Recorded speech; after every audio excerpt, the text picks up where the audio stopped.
thank you so much for being here. Thanks. You come with a prop, okay? Because the prop has a lot to do with what we're talking about. Now, we know the unfortunate thing is that people do break up, divorces do happen. I think sometimes we think about if they have kids involved, who gets the kids? But we never consider who gets the dog.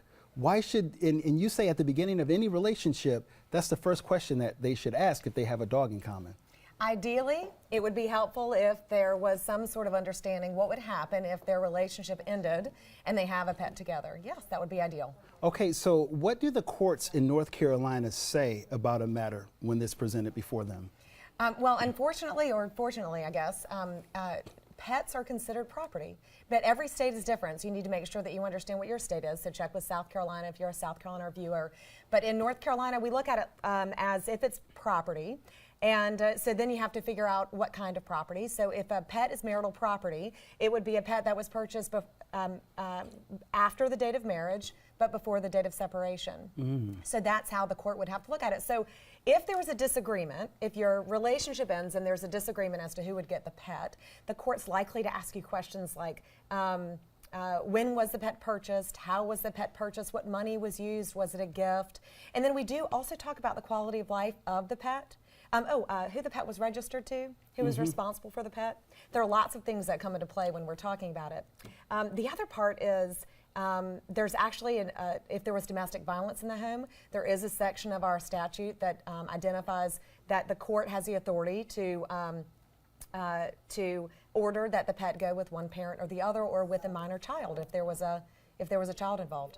Okay, so pets in this instance are treated like children. They can be. Not the same standard, but they can be. And in fact, we have visitation agreements for pets that we can incorporate into separation agreements. Pets can be part of a court order. I've had some cases where parents like to exchange the pet along with the children, and then I have other cases where, especially during that initial transition after separation, where some parents like the pets to stay with them and the children to go with the other parent, so that there wasn't that alone time.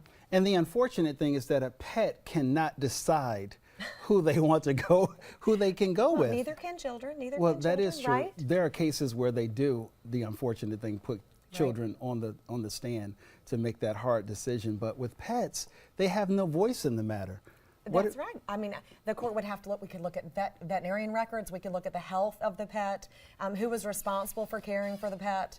Now, and that's after we decide whether the pet was marital property. So, I mean, you're right. The pet doesn't have a say, but there are lots of factors that come into it if we're trying to make an arrangement for the pet. All right. How can folks get in contact with you? SodomaLaw.com, or you can call us at 704-442-0000. All right. And really quick, and who's your prop name? Who's the little dog's name?